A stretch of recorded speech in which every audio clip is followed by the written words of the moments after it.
Bulikal na pinasok na isang lalaki ang isang bahay sa 13 Martires, Cavite. Sa San Pablo, Laguna naman, patay ang isang ginang at kanyang 7 buwang gulang na anak na pinagbabaril sa kanilang inuupahang bahay. Narito po ang unang balita. Patay sa pamamaril sa kanilang inuupahang bahay ang isang mag-ina sa San Pablo, Laguna. Base sa investigasyon, naghahapunan ang mga biktima ng pasukin ng isang armadong lalaki ang kanilang bahay at namaril. Patay ang 30 taong gulang na babae at kanyang 7 buwang gulang na anak. Sugatan naman ang lola ng bata habang nakaligtas ang kanilang kasambahay. Ayon sa pulisya, posibleng planado ang krimen dahil nagpabalik-balik sa lugar ang salarin na nakamotorsiklo. Kwento ng kapatid ng nakatatandang biktima, wala silang alam na kaalitan ng kaanak. Bago lang din daw na nangungupahan sa lugar ang kanyang kapatid.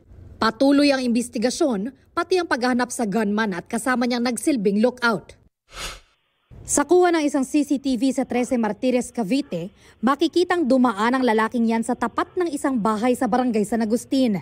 Nakabukas ang gate ng bahay at maya-maya'y pumasok sa gate ang lalaki. Pumasok siya sa loob ng bahay at nag-ikot-ikot doon hanggang sa ikalawang palapag. Makalipas ang halos 3 minuto, bumaba siya at tuluyang umalis. Ang lalaki, hindi pala taga roon. Kwento ng babaeng nakatira sa bahay, nasa kwarto siya noon nang pumasok ang lalaki. Hindi raw niya nilock ang gate dahil inaasahan niyang darating ang kanilang kasambahay. Nang maramdaman na ibang tao pala ang pumasok ay naglock na siya sa loob ng kwarto.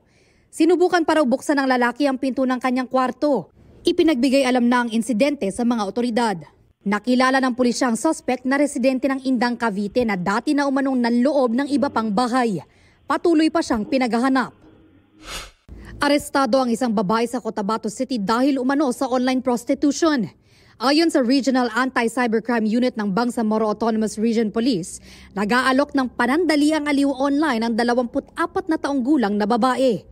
Mahaharap siya sa reklamong paglabag sa Cybercrime Prevention Act of 2012.